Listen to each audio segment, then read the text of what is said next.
कि आम आदमी पार्टी सरकार के सामने सबसे बड़ी चुनौती है ऑर्डिनेंस बिल। हमारे साथ आम आदमी पार्टी के राज्यसभा सांसद जुड़ गए हैं, राघव चड्ढा। और सबसे बड़ा सवाल यही है कि अब कैसे आप निपटेंगे संसद के भीतर, क्योंकि राज्यसभा में तो ऐसा लगता है कि आप इसको गिराने में कामयाब नहीं हो पाएंगे। तो क्या रणनीति है आपकी? देखिए, पहली चीज़ तो यह है कि इससे ज़्यादा संवैधानिक और इलीगल बिल कभी भी सदन के भीतर नहीं लाया गया। ये सबसे ज़्यादा असंवैधानिक है और शायद ही भारत के इतिहास में ऐसा हुआ हो कि एक संवैधानिक पीठ के सर्वसम्मति के फैसले को मात्र 8 दिन में बर्बरता से सरकार ने पलट दिया। हम कैसे हराएंगे? हम ऐसे हराएंगे क्योंकि ये एक धर्म युद्ध है। धर्म हमारे साथ है, अधर्म भाजपा के खेमे में। सच्चाई हमारे साथ है, बुराई भाजपा के खेमे में है। और मेरा अपना ये मानना है कि धर्म और सच्चाई की, अच्छाई की जीत होगी और भारतीय जनता पार्टी की हार होगी। और मैं आपके चैनल के माध्यम से भाजपा के भी सांसदों को अपील करता हूँ कि आप लोग भी संसद भवन के भीतर भारत के संविधान की शपथ लेकर बैठे हो। आपने भी कसम खाई है संविधान को बचाने की, तो संविधान को बचाना है, लोकतंत्र को बचाना है, तो इस बिल को हराना होगा। इसको हराने में हमारा सहयोग करें। सेवा बिल में क्या क्या आपत्तियां आपको हैं? और क्योंकि जब ये सदन में आएगा तो जाहिर सी बात है, एक तरफ आप लोग मणिपुर को लेकर चर्चा की मांग कर रहे हैं, सदन नहीं चल पा रहा है। इस मामले को लेकर कैसे आप विपक्ष को एकजुट कर पाएंगे कि वो चर्चा करे, और आपत्तियां क्या क्या हैं? देखिए, ये बिल जो है ये दिल्ली में डेमोक्रेसी को बाबूक्रेसी में तब्दील कर देता है। हाँ। कि अब दिल्ली को दिल्ली की चुनी हुई सरकार, मुख्यमंत्री, उनका मंत्रिमंडल नहीं चलाएगा। चंद बाबू जो यूपीएससी का एग्जाम क्लियर कर कर आए हैं वो चलाएंगे और उपराज्यपाल चलाएंगे। मैं आपको 2-3 उदाहरण देता हूँ। ये बिल कहता है कि मंत्री जो फैसला लेगा उस फैसले पे पुनर्विचार करने की, उसकी वैधता जांच करने की, उस पे एक प्रकार से ऑडिट करने की अफसर की जिम्मेदारी है। यानी कि अफसर तय करेगा कि मंत्री जो फैसला ले रहा है वो लागू करना है कि नहीं करना, जो किसी सरकार में नहीं होता। जो मंत्री कहता है वो लागू होता है। अब अफसर तय करेगा, और वो भी अफसर वो नहीं जिसे हम चुनते हैं, वो अफसर जिसे केंद्र में बैठी भाजपा सरकार चुनती है। दूसरा, ये बिल कहता है कि कोई भी कैबिनेट का फैसला है उसे लागू करने की और उसकी वैधता जांच करने की मुख्य सचिव और जितने भी सचिव हैं उनकी जिम्मेदारी है। यानी कि जरूरी नहीं है कि वो तमाम फैसलों को लागू करें, उनकी मर्जी है लागू करें ना करें। थर्ड चीज, ये बिल कहता है कि जितने भी कमीशन, बोर्ड और चेयरमैनशिप्स हैं वो सारी की सारी उपराज्यपाल तय करेंगे। यानी कि दिल्ली में बिजली बोर्ड का अध्यक्ष कौन होगा, जल बोर्ड का अध्यक्ष कौन होगा, डीटीसी का अध्यक्ष कौन होगा, डीसीडब्ल्यू का अध्यक्ष कौन होगा। यानी कि आपका बिजली का बिल आएगा कि नहीं आएगा, अब ये उपराज्यपाल तय करेंगे। अब पानी का बिल आपका आएगा कि नहीं आएगा, ये उपराज्यपाल तय करेंगे। ये सारी शक्तियां सरकार चलाने की उपराज्यपाल को दे दी। और ऐसी कई सारी, यहाँ तक कि ये तक कह दिया इस बिल में कि एलजी जो हैं वो मंत्रिमंडल की एड एंड एडवाइस से बाउंड नहीं है।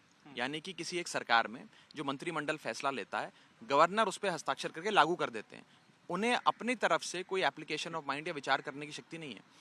इस बिल के माध्यम से उपराज्यपाल को सारी शक्तियां दी दी हैं कि आप मंत्रिमंडल के किसी भी फैसले को ना लागू करें। आप सर्वे सर्वा हैं। दिल्ली वालों ने मुख्यमंत्री को चुना था।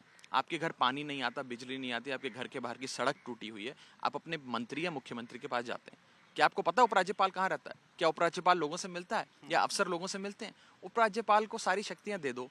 और वोट जनता अरविंद केजरीवाल जी को देकर चुनती है जिम्मेदारी देने के लिए। तो ये कहाँ की लोकतंत्र है, कहाँ की डेमोक्रेसी बची? एक प्रकार से डेमोक्रेसी खत्म करके बाबूक्रेसी में तब्दील कर दिया दिल्ली को। सवाल मेरा अहम यही है कि ये तमाम बातें और आपत्तियां तो आपने बता दी राज्यसभा में, लेकिन क्या आपके पास इतनी ताकत है? क्योंकि अगर ये बिल पास हो जाता है दोनों सदन में तो जाहिर सी बात है कि आपकी मुसीबत फिर बढ़ जाएगी। और आगामी सालों में चुनाव है, लोकसभा है, फिर दिल्ली का विधानसभा भी आएगा, तो आपको डर है कहीं ना कहीं। देखिए, ताकत कितनी है आपके पास राज्यसभा में इसे गिराने की? देखिए, राज्यसभा के भीतर जब ये बिल लाया जाएगा उस समय क्या आंकड़े होंगे कि किसके खेमे में कितने वोट, किसके खेमे में कितने वोट, उस दिन बैठकर तय करेंगे और उस दिन उस पर ज़्यादा विस्तार से चर्चा करेंगे। आज अभी बिल राज्यसभा में नहीं आ रहा, अभी तो लोकसभा में प्रस्तुत किया जाएगा। उस पर कब बहस होगी, मतदान होगा, देखा जाएगा। लेकिन एक बात ज़रूर है कि राज्यसभा जो काउंसिल ऑफ स्टेट्स कहलाया जाता है, उसका दायित्व राज्यों की शक्तियाँ और राज्यों की जो अस्मिता है उसे बचाने का कहीं ज़्यादा है। वो दायित्व शायद लोकसभा में जितना है उससे कहीं ज़्यादा काउंसिल ऑफ स्टेट्स यानी कि राज्यसभा में है। मुझे लगता है कि राज्यसभा के भीतर भी कई ऐसे लोग बैठे हैं जो पार्टी पॉलिटिक्स से उठकर, विचारधारा से ऊपर उठकर संविधान को बचाने के लिए वोट देंगे। मैं आपके माध्यम से बीजेपी के लोगों को भी अपील करता हूँ कि इस बिल को हराने में आम आदमी पार्टी का साथ दो। आप लोग भी संविधान की आपने कसम बात की लेकर आए हो। किसी बीजेपी के सांसद से? आप अपील तो कर रहे हैं, आपने संपर्क किया क्या किसी से? मुस्कुरा रहे हैं आप। मैं आपके माध्यम से कह रहा हूँ, आपका जो चैनल है उसे पूरी दुनिया देखती है और ज़रूर बीजेपी के नेता भी देखते होंगे। मैं उन सबको कहना चाहता हूँ, संविधान को बचाने के लिए, लोकतंत्र को बचाने के लिए हमारा साथ दो।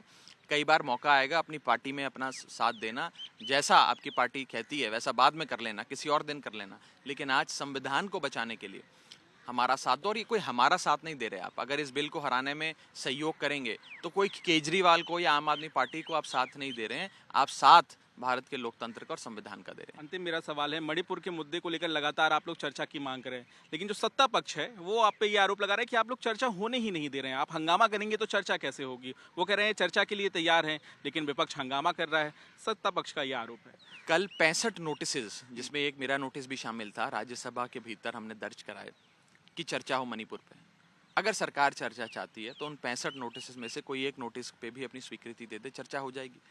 लोकसभा राज्यसभा 2 सदन है, दोनों सदन में जिस मर्जी सदन में चर्चा करा ले। लोकसभा में आंकड़े ज्यादा हैं सरकार के पास, लोकसभा में चर्चा करा ले। लेकिन सरकार चर्चा से क्यों भाग रही है? मणिपुर की चर्चा से क्या किसी चीज पे पर्दा डालना चाहती है? सदन के भीतर आकर विपक्ष के नेता, सरकार के जो मंत्री हैं, जो सदन के नेता हैं, वो ये चिल्लाएं रोज, हम चर्चा चाहते हैं, चर्चा चाहते हैं, लेकिन चर्चा ना कराएं, नोटिस ना एक्सेप्ट करें, कानून तहत, नियम तहत चर्चा आरंभ ना करें, तो ये साफ हो जाता है जनता को कि आप चर्चा से भाग रहे हैं, सिर्फ नूरा कुश्ती कर रहे हैं। बहुत बहुत धन्यवाद राघव चड्ढा। सीधे तौर पर जो सेवा बिल है उसका विरोध करते हुए, आपत्तियां जताते हुए, लेकिन सवाल ये भी बरकरार है कि राज्यसभा में आम आदमी पार्टी के पास विपक्षी दलों को मिलाकर कितनी ताकत है। कैमरामैन अजय ठाकुर के साथ पंकज जैन, दिल्ली, आज तक।